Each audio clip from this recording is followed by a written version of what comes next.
మీరు కోర్టులకు అఫిడవిట్లు సమర్పిస్తున్నారా? బ్యాంకులకు ఈ స్టాంప్ పేపర్స్ పై గ్యారంటీ రాసిస్తున్నారా?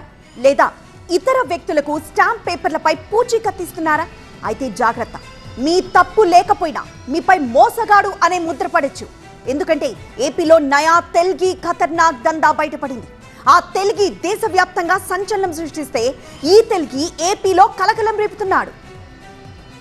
ఈ స్టాంప్ల ట్యాంపరింగ్ తో కోట్ల రూపాయలు కొల్లగొడుతున్న ఖతర్నాక్ స్టాంప్ వెండర్ ను అరెస్టు చేశారు అనంతపురం జిల్లా కళ్యాణదుర్గ పోలీసులు. కళ్యాణదుర్గంకు చెందిన బోయ ఎర్రప్ప అలియాస్ బాబు అనే వ్యక్తి పట్టణంలో మీ సేవ దుకాణం తెరిచాడు.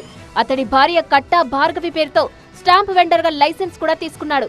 అయితే ప్రభుత్వం ఇచ్చే కమిషన్ తో సంతృప్తి చెందని ఎర్రప్ప డబ్బుల కోసం ఖతర్నాక్ ప్లాన్ మొదలుపెట్టాడు. స్టాంప్ డ్యూటీ మొత్తాన్ని తనకున్న పరిజ్ఞానంతో ట్యాంపరింగ్ చేసి కోట్ల రూపాయలు కొల్లగొట్టాడు.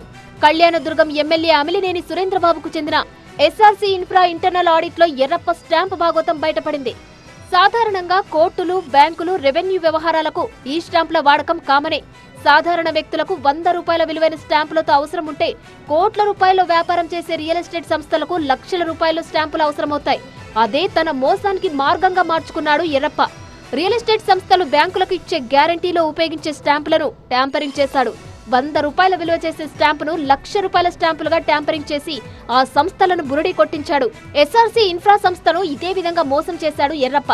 తమ సంస్థ తరపున బ్యాంకులకు ఇచ్చిన గ్యారంటీలో వాడిన ఈ స్టాంపు పత్రాలని నకిలీవని తన ఇంటర్నల్ ఆడిట్ లో గుర్తించింది ఎస్ఆర్సీ ఇన్ఫ్రా. దీంతో అప్రమత్తమైన యాజమాన్యం అనంతపురం 2 టౌన్ పోలీసులకు ఫిర్యాదు చేసింది. రంగంలోకి దిగిన పోలీసులు ఈ స్టాంపు మోసాలకు పాల్పడుతున్న ఎర్రప్పతో పాటు అతడికి సహకరిస్తున్న మోహన్ బాబు అనే వ్యక్తిని అదుపులోకి తీసుకున్నారు. ఒక్క ఎస్ఆర్సీ ఇన్ఫ్రా డెవలపర్స్ ఆడిట్ లోనే 70 లక్షల రూపాయల ఈ స్టాంపు మోసం జరిగినట్లు గుర్తించినట్టు తెలుస్తోంది. దీంతో నిందితుడు 2020 నుంచి ఎన్ని సంస్థలకు ఈ స్టాంపులు విక్రయించాడు, ఎన్ని కోట్లు కొల్లగొట్టాడు అనే కోణంలో పోలీసులు దర్యాప్తు చేస్తున్నారు. నిందితుడు బోయబాబు అమ్మిన భారీ విలువగల స్టాంపులన్నీ నకిలీవిగానే పోలీసులు గుర్తించినట్టు తెలుస్తోంది. అనంతపురం జిల్లాలోని ఒక చిన్న పట్టణం కళ్యాణదుర్గం. అటువంటి ప్రాంతంలోనే నకిలీ స్టాంపు పత్రాలతో కోట్ల రూపాయలు కొల్లగొట్టాడు ఎర్రప్ప. మరి ఏపీ వ్యాప్తంగా ఎన్ని పట్టణాలు ఉన్నాయి? వాటిలో ఎర్రప్ప లాంటి తెల్గీలు ఇంకెంతమంది ఉన్నారు?